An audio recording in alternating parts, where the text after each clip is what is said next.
네, 안녕하세요. 토막이라는 작품 같이 한번 공부해 보겠습니다. 자, 이 토막이라는 작품 주제부터가 이미 우울하죠. 일제, 가혹한 억압, 그 다음에 수탈의 참상과 현실 고발.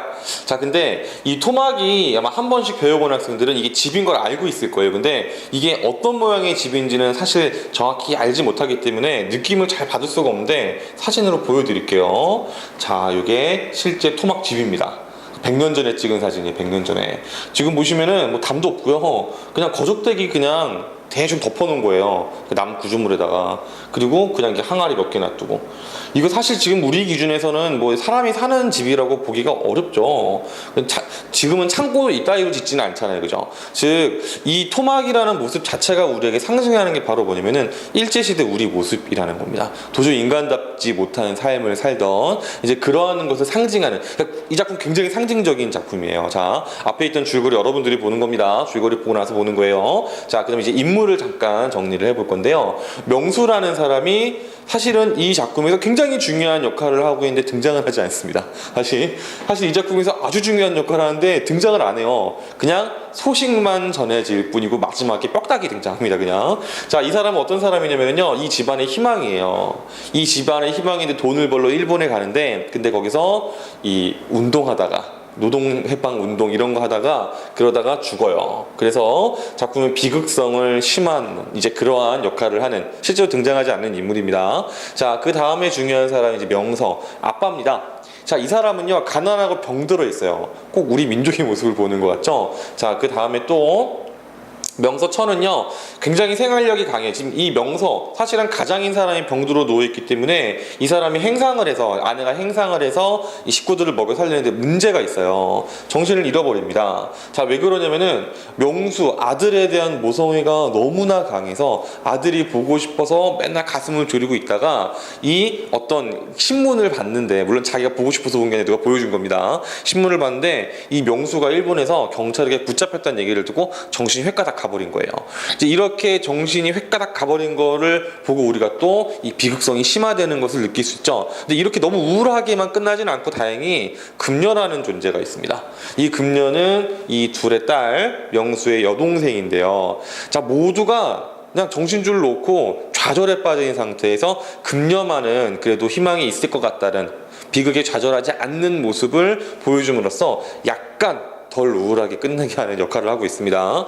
자, 그러면요 이제 출제 포인트, 우편 배달부의 역할인데요. 이 사람은요 사실은 보세요, 명수에 대한 걱정을 다들 미친 듯이 하고 있는데 우편 배달부가 딱 오면은 관객들이 무슨 생각을 하냐면은 편지 왔나 보다 할 수 있죠. 그래서 일시적으로 완화시키지만 결론적으로는 극적인 반전을 일으키는 인물입니다.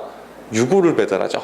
그리고 이제 오해를 할 수가 있는데 우편 배달부가 문을 빡 박차고 들어와서 막 화를 막 내요. 문패도 없냐고 막 이렇게 화를 내고 막 그러는데, 이거는 또 포갑적인 권력이라고 해석하시면 안 되고, 아까 보시면 알겠지만 누가 누구 집인지 찾기가 어려워요. 그러니까 당연히 찾다 보면 화가 좀 날 수도 있지, 인간이니까. 그냥 그런 식으로 해석하는 게 맞습니다.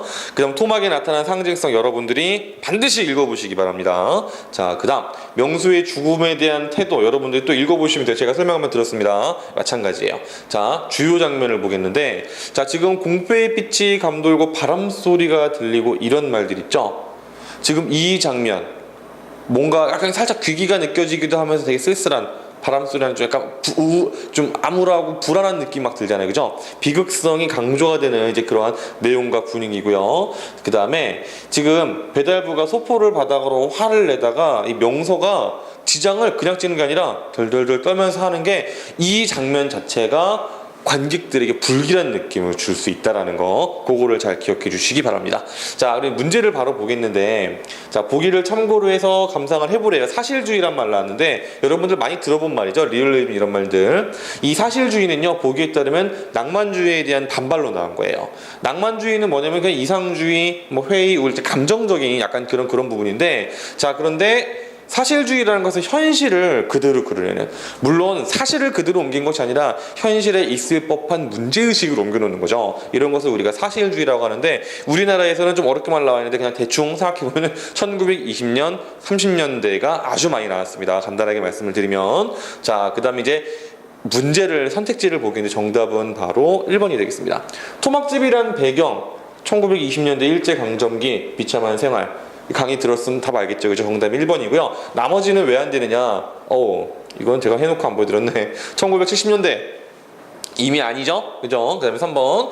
자, 금요의 마지막 대사는 객관적이가 부족한 모습이다. 이건 낭만주의잖아요. 근데 이 작품 사실주의라고 했으면서 낭만주의라고 하면 좀 이상하죠. 4번. 시대적인 상황을 드러내는 어휘 있습니다. 해방운동이란 말 줄거리도 나와 있죠. 그죠? 그렇기 때문에 구체적인 시대 배경을 파악할 수 있어요. 그 다음에 5번. 자, 이거는 낭만주의적 성격으로 하면 안 된다고 했습니다. 왜냐면 이 작품은 낭만주의가 아니라 사실주의이기 때문에 정답은 그래서 1번. 자, 그 다음에 180번 문제. 기억에서 미움을 공연할 건데 역시 정답을 바로 보시면은요. 정답은 5번입니다. 이 말도 안 되는 거예요. 아들이 죽었는데 아싸 막 이렇게 막 빠바밤 이렇게 끝나면은 진짜 이거 관객 우롱하는 것도 아니고 그죠? 그래서 정답은 5번이 되겠습니다.